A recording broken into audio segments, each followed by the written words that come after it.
Hello दोस्तों, कैसे हैं आप सभी लोग। आशा करते हैं कि आप सभी लोग अच्छे होंगे। ठीक है, तो मैं हूं आपका दोस्त जितेंद्र कुमार मिश्रा।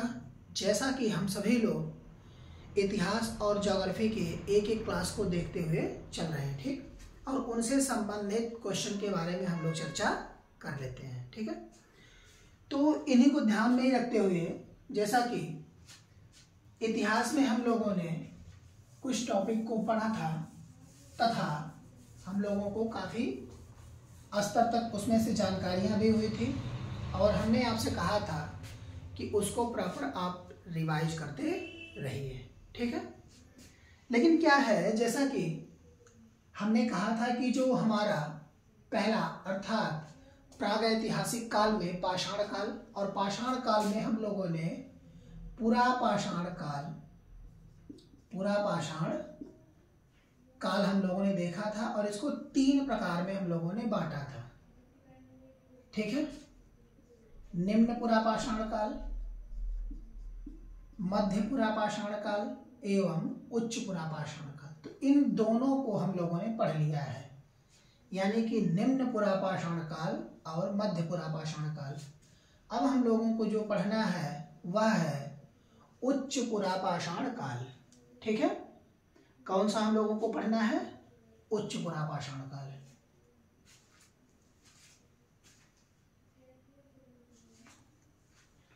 उच्च पुरा पाषाण काल हम लोगों को पढ़ना है। तो आइए हम लोग क्लास स्टार्ट करते हैं। ठीक है, जैसा कि DSSB का पेपर आया हुआ है, जो कि DSSB, ठीक है, ये दिल्ली सबऑर्डिनेट का पेपर है। PGT और TGT दोनों के बेस पर आया है। ठीक, और अभी तक जिन लोगों ने UPSC का फॉर्म नहीं अप्लाई किया है वो लोग कर दें। और अभी हाल ही में रेलवे की वैकेंसी, RRB तथा बिहार एवं गोरखपुर अप्रेंटिस का पोस्ट आया हुआ है। ठीक है, अप्रेंटिस का पोस्ट आया हुआ है। ठीक, तो हम लोग अपने सब्जेक्ट की तरफ चलते हैं। तो इनमें हम लोगों को जो पढ़ना है तत्काल के समय में वह है हमारा थर्ड उच्च पुरा पाषाण काल। पुरा पाषाण काल, ठीक है, इसकी जो समय अवधि है वह अवधि 40,000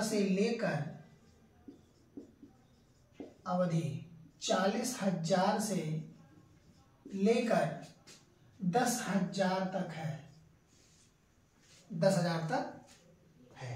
ठीक है, इसमें क्या हुआ, तत्काल के समय में होमोसेपियंस मानव का वैज्ञानिक नाम, या हम कहें मानव की उपस्थिति,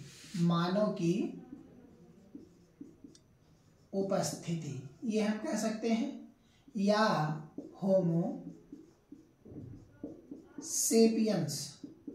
ठीक है, ये भी हम कह सकते हैं, दोनों चीजें सेम है, कोई उसमें अलग नहीं है। ठीक है, इसमें क्या था, जब ये लोग थोड़े अपडेट हुए, पहले हम लोगों ने देखा कि ये लोग पत्थरों से शिकार तो किए, लेकिन उन शिकारों को ये लोग किसी तरह से प्रदर्शित करने में सक्षम नहीं हुए। ठीक है, क्योंकि ऐतिहासिक काल में, या हम कहें प्रागैतिहासिक काल में लेखन कला मौजूद नहीं थी, या हम कहें अगर इसमें चित्रित कला भी थी तो उसको पढ़ने में लोग असमर्थ हुए। मध्यकाल में जब हम देखेंगे, यानी कि अर्ध ऐतिहासिक काल में, तो उसमें लेखन कला मिली तो पर पढ़ने में कोई सक्षम नहीं था, लेकिन ऐतिहासिक काल में जो लेखन कला मिली उसको लोगों ने पढ़ा भी और उस लैंग्वेज को समझने में भी उनको आसानी प्रदान हुई। ठीक है, तो इनके जो कला या हम कहें रीति रिवाज आज भी हम लोगों के समाज में ये सारी चीज़ें मनाई जाती हैं पारंपरिक तौर पर। जैसे हमारे दादा बाबा या उनके पिताजी या माताजी, जैसे हम लोग देखते हैं, इनमें क्या होता है कि पारंपरिकता को हम एक दूसरे से फॉलो करते हुए आते हैं। ठीक है, तो इनमें मूर्ति सबसे एक विशेष प्रतिमा के तौर पर मूर्ति और उसी की कलाकृति के तौर पर दर्शाने का कार्य इन लोगों ने पूरी तरह से किया। ठीक है, जैसे राजस्थान में 40 से अधिक ऐसे स्थान मिले हैं। कितने? 40 से अधिक, जहां पर इसके साक्ष्य प्रदान हुए हैं, जिससे ज्यादा से ज्यादा साक्ष्य क्या हुए? प्रदान हुए हैं। और इसी में ही राजस्थान में ही शुतुरमुर्ग के अंडे,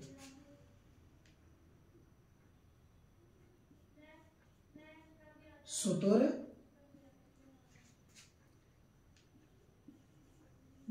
के अंडे एवं अंडा का छिलका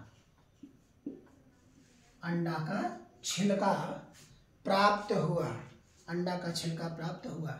जैसा कि हम लोग जानते हैं कि हर 35 वर्ष जलवायु परिवर्तन होता है। तो उस समय तत्काल में ऊंचाई पर एवं दक्षिणी गोलार्धों में,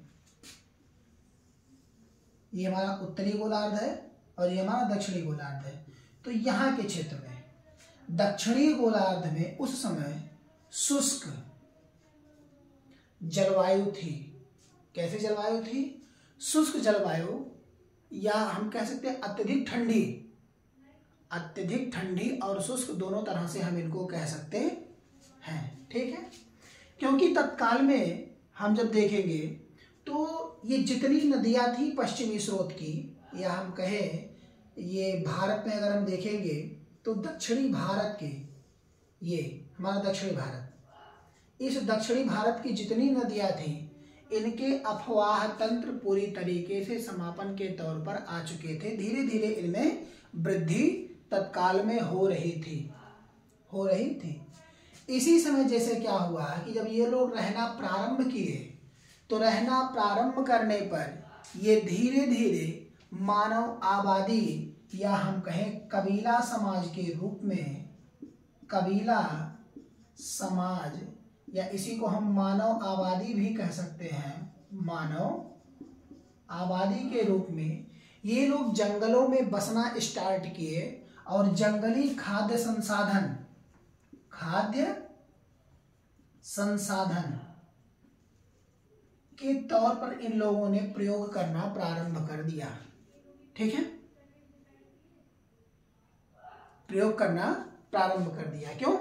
क्योंकि इसके साक्ष्य बेसिक तौर पर बहुत ही उच्च अवस्था में पाए गए।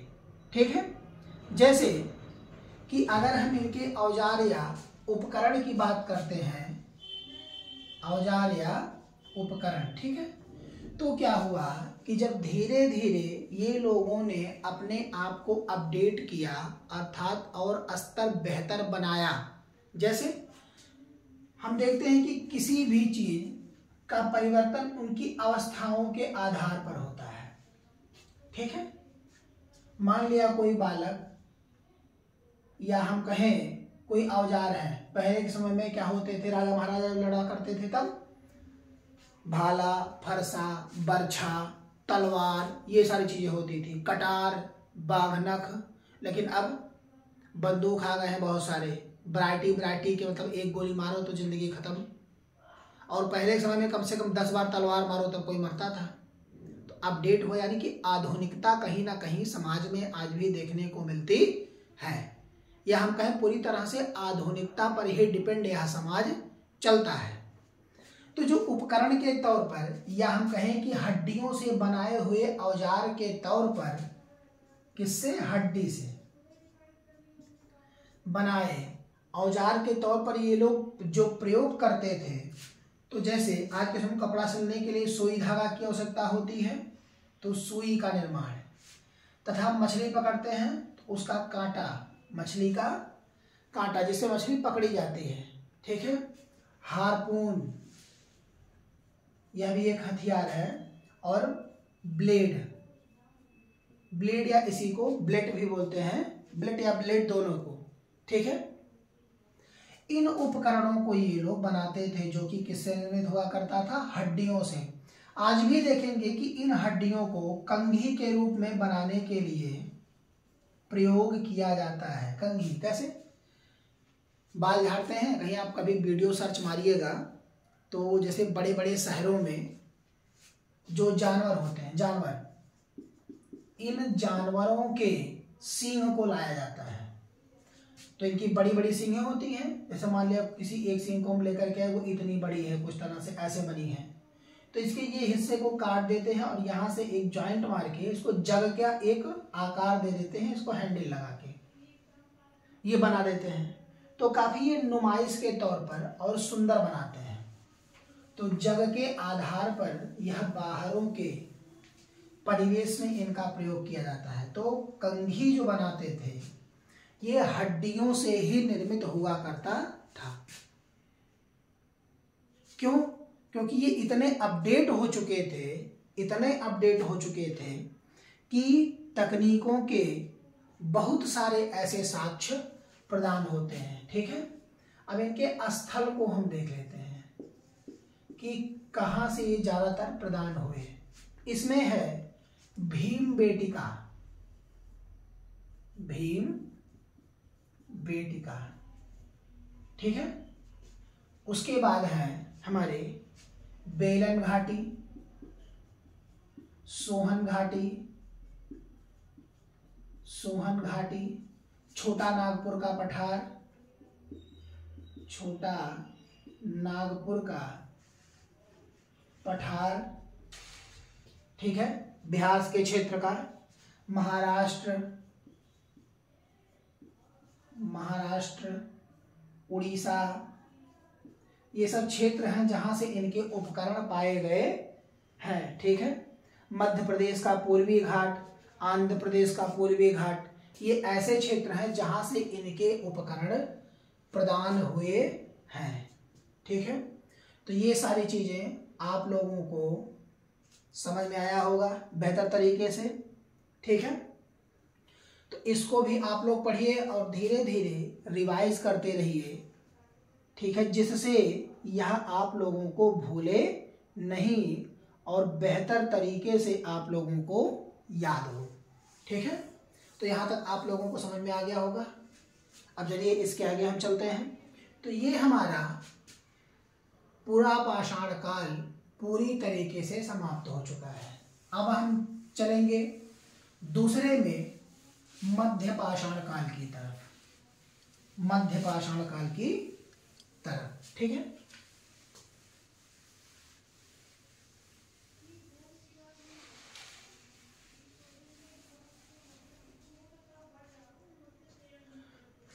मध्य पाषाण काल,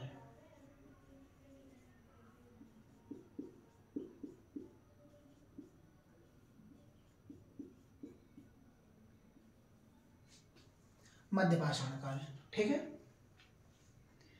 यह ग्रीक भाषा से उत्पन्न दो शब्दों को जोड़कर इसे बनाया गया है। दो जब शब्दों से जोड़कर इनकी व्युत्पत्ति की गई है, ठीक, जिसका मतलब होता है पहले का मेसो, मेसो तथा दूसरा वर्ड है लिपिक या इसी को लिथिक बोलते हैं, लिथिक या लिपिक दोनों बोलते हैं, ठीक है, जिसका मतलब होता है मध्य युग, मध्य युग या इसी को मध्य पाषाण युग भी कहा जाता है। यह मध्य पाषाण युग होलिगोसीन से संबंधित रखता है, होलिगोसीन से संबंध रखने का कार्य करता है, क्योंकि पैलियोलिथिक और नवपाषाण काल के बीच का इसे संक्रमण काल कहा जाता है। मध्य पाषाण को क्या कहते हैं? संक्रमण काल। इसका अगर हम कहें चाहे इसको उपनाम कह सकते हैं। क्या कह सकते हैं? उपनाम के तौर पर इन्हें देखा जाता है। ठीक है, इनकी विशेषताएं क्या है? विशेषताओं के तौर पर जैसे गर्मियों के समय में, आज भी गर्मी होती है, जैसे अभी ठंडी हो रही है, लेकिन ठंडी का जनाई पड़ रहा है नहीं। क्यों? क्योंकि अब की बार अगर हम देखें तो मौसम के हिसाब से ठंडी पड़ा ही नहीं। क्या हुआ? ठंडी पड़ा ही नहीं। क्यों? क्योंकि जलवायु परिवर्तन इतना ज़्यादा होने लगा है, इतना ज़्यादा भूस्खलन हो रहा है, इतना लोग पेड़ काट रहे हैं, इतना इस पत्थर को या हम कहीं चट्टानों का क्षरण हो रहा है, हर तरीके से नदियाँ सूख रही हैं, अनेक प्रकार के उपकरणों को सम्मिलित करके कहीं ना कहीं उन वनों को हानि ही पहुंचाने का कार्य किया जा रहा है, जिसके कारण से जलवायु परिवर्तन हो रहा है। ठीक है, इसमें क्या था कि जैसे गर्मी के समय में हल्की वर्षा होती थी। कैसी? हल्की वर्षा। ठीक है, तथा सर्दियों में मध्यम वर्षा। अब जैसे गर्मी में हल्की वर्षा और जब सर्दी होती थी, सर्दी आज के समय सर्दी में जब होता था क्या पड़ता है? ओला, बारिश। ठीक है, बारिश। और कैसी? ये हल्की, ओला पड़ता है। देखेंगे कि गेहूं के फसल नुकसान, बहुत ज्यादा नुकसान होता है, क्योंकि जो पत्थर गिरते हैं ऊपर से, पत्थर, यह पत्थर जिसे ओलावृष्टि कहा जाता है, ओलावृष्टि भी कहते हैं कहीं कहीं, ओलावृष्टि। ठीक है, या पत्थर पड़ना भी कह सकते हैं, ये भी चीजें। शुरुआती तौर पर मध्य पाषाण काल के लोग अपने पर एक शिकार के माध्यम से ही निर्भर हुआ करते थे। किस पर? शिकार। अर्थात अगर हम शिकार नहीं करेंगे तो हमें भोजन के तौर पर कुछ भी उपलब्ध, इसको हम किस नाम से जानते हैं? ओलावृष्टि। ठीक है, तो ये शिकार पर ही निर्भर थे तत्काल के समय में, क्योंकि शिकार के बाद ये संग्रहण करते थे, उसका संग्रहण। ठीक है, अब संग्रह से तात्पर्य कि इकट्ठा करना। क्या करना? इकट्ठा, इसी को संग्रहण करता कहते हैं। ठीक है, लेकिन बाद में यही लोग यानी कि मध्य पाषाण काल के लोग क्या हुए कि ये लोग खेती पर निर्भर होने लगे, खेती करने लगे, और खेती करने के साथ साथ ये पशुपालन, यानी कि हम कह सकते हैं कि पशुपालन प्लस खेती दोनों कार्य करने लगे। अब देखिए जैसे क्या हुआ, अब पशुपालन करेंगे तो उनको खिलाने के लिए कहीं ना कहीं चारे का प्रबंध इनको करना पड़ेगा। ठीक है, चारे का प्रबंध करेंगे, और जब खेती करेंगे तो इनके लिए एक अस्थाई जमीन की आवश्यकता पड़ेगी। अगर अस्थाई जमीन की आवश्यकता पड़ेगी तो रहने के लिए भी इनको आवश्यकता पड़ेगी, पानी का संसाधन चाहिए इनके लिए। ठीक है, और चारे के लिए यानी कि पशुपालन के लिए चारे की व्यवस्था होती है। ठीक है, तो उसी समय इन लोगों ने आदिम खेती की शुरुआत की, आदिम खेती का शुरुआत किया, तथा उसके बाद ये लोग बागवानी पर शुरू हुए। बागवानी यानी कि बागान को लगाना, उसे फलीभूत करना या अच्छे तरीके से इनको शुरू करना। ठीक है, अगर हम पालतू जानवर, जैसे अभी हमने कहा कि पशुपालन और खेती इन्होंने प्रारंभ किया है, तो पशुपालन में या पालतू जानवर, तो पहला पालतू जानवर जो इन्होंने बनाया वह बनाया कुत्ते को। कुत्ता इनका पहला पालतू जानवर था। कौन पालतू जानवर था सबसे पहले? कुत्ता। ऐसा नहीं था कि सिर्फ इसी कुत्ते को ही लोगों ने पालतू बनाया। प्रारंभ में ही हम लोगों ने देखा था कि इनमें कई प्रकार के जानवरों को शामिल किया गया था। ठीक है, जैसे इसमें सबसे ज्यादा आम तौर पर क्या मिलते हैं आज के समय में? भेड़, बकरी, ये सब नॉर्मल चीज है, गाय, ये सब नॉर्मल चीजें हैं, ठीक है। ये सब आम पालतू जानवर के रूप में इनका प्रयोग किया जाता है, ठीक है। अब जैसे क्या हुआ कि मान लिया अगर हमको कहीं आवास बनाना है, आवास, तो सबसे पहले हम क्या देखेंगे, यानी कि पानी का संचार। क्या देखेंगे? पानी का संचार, अर्थात वहां पानी सही तरीके से होना अनिवार्य है, ठीक। तो ये लोग क्या करते थे कि जंगल में तो रहते ही थे, तो कंदरा, या इसी को हम गुफा कहते हैं। क्या कहते हैं? गुफा। इनमें ये लोग रहना प्रारंभ किए, या एक तंबू कह सकते हैं, या तंबू ना कहें तो हम कह सकते हैं कुछ गांव की भाषा में उसे करनाल या कतान, पता नहीं क्या कहते हैं ऐसे कुछ। तो इनमें हम देखते हैं इसको तान करके वो लोग रहते थे, क्योंकि उस समय तत्काल में कैसा समाज था? कबीलाई समाज। और इनका कोई एक मुखिया हुआ करता था, कहता था नहीं यही रहना ही है। तो क्या कोई उस बात को टाल करके हट सकता था? नहीं, यानी कि उनको वहीं रहना ही है, ठीक है। तो अस्थाई बस्तियों के रूप में ये तंबू तान करके रहने की प्रक्रिया चालू की है। आज का हमारा समाज हम देखते हैं कैसा है, धर्म में विश्वास करने वाला, धर्म में विश्वास करता है। तो धर्म में जब विश्वास करता है तो हम देखते हैं कि लोक परलोक इनके गमन में भी ये लोग क्या करते हैं? कहते हैं सही तरीके से अपने पूर्वजों की अगर सेवा ना की जाए तो उनका पाप चढ़ता है, और अगर सेवा किया जाए तो उनको क्या मिलता है? आशीर्वाद प्रदान होता है, जिससे उस घर की वृद्धि होती है, ठीक। तो लोक परलोक में ये लोग क्या करते थे? भरोसा। कौन से लोग? मध्य पाषाण काल के लोग। तो ये लोग जब कोई व्यक्ति मृत होता था, उस व्यक्ति के साथ अनाज और उसके उपयोग की सारी वस्तु ये लोग बंडल मार करके उसके साथ दफन कर दिया करते थे, कि ये जब जाएंगे तो वहां इनके खाने के काम आएगा, ठीक है। क्योंकि वस्त्र तो उस समय होता नहीं था, तो वस्त्र के तौर पर जो ये जानवरों को मारते थे, उन जानवरों के छाल को ये लोग पहनना प्रारंभ किए, या हम कहें पहनते थे। जैसा मैंने कहा कि ये लोग नदी के किनारे पर बसना ज्यादा सहसा स्वीकार करते थे, कि इनको पानी के लिए ज्यादा दूर भटकने की आवश्यकता नहीं होगी, ठीक है। तो ये क्या होता था, जैसे गंगा का मैदान हो गया, सिंधु का मैदान हो गया, ठीक है, या इधर दक्षिण भारत की शुरुआती नदियों को हम देख लें, इनमें क्योंकि पानी का संचार, जैसे पठारी क्षेत्र है हमारा, तो पठारी क्षेत्र में गाद का प्रयोग कभी नहीं होता पानियों के साथ, लेकिन हिमालय क्षेत्र की नदियां क्या करती हैं?